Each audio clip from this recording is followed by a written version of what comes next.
Учурда уктап калып кечигип сабагыма, шашылып баратамын жол четинде бүрүшүп. Кылчылдап болгон салган дарбазанын алдында, көзү менен узатып апам калды үшкүрүп. Аткарылган эмес берилген үй тапшырма, анткени шамал ойноп жүрөт менин башымда. 5 мүнөт болсо болду менин карамагымда, өнөрүм бар го көчүрүп калырмын классташыман деген ойдо. Кирип келсем эшиктен баягы эле сен деп кепти баштап эжекем, ачууланып айтканы көнгөн адат калабы, мага берет бакылот оңолот деп акыры. Мектебим менин экинчи үйүм сенсиң, балдай таттуу өткөн ар бир күнү.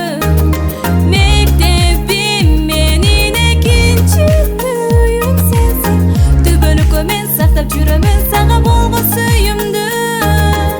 Бул ырды арнаймын өзгөчө адамдарга, 11 жыл менен болгон өмүр жолунда.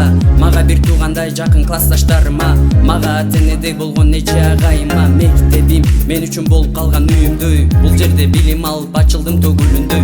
Күнүгө бизге берген билимдин азыгы кымбаттуу, мугалимдерге чексиз ыраазымын. Окуучулук бал ширин мезгил, ушунчалык убакыт өтөрүн билбепмин. Өткөнгө өкүнбөйлү, өткөндү эстеп жүрөлү, классташым жылмайып койчу бир. Мектебим менин экинчи үйүм сенсиң, балдай таттуу өткөн ар бир күнү.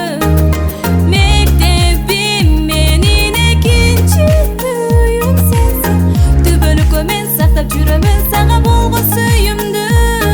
Эсимде ойночу элек жазында суу чачышып, кышында кар чабышып, бирге сезип жашоонун жыргалын сырдашып, кат жазышып, күлүп жайнап шаңга бөлөнүп күндөрдүн баарын урушса кайра жарышып окуган биз эле ким канча баал алат деп, топтолуп ойногон биз эле кечке топте. Түбөлүккө калат ошол мезгилдер эсимде, жүрөгүмдө бирге түшкөн сүрөттүн бетинде. Мына бүгүн турамын 11 бүткөнүм, көз алдыма тартуулуда биринчи күн.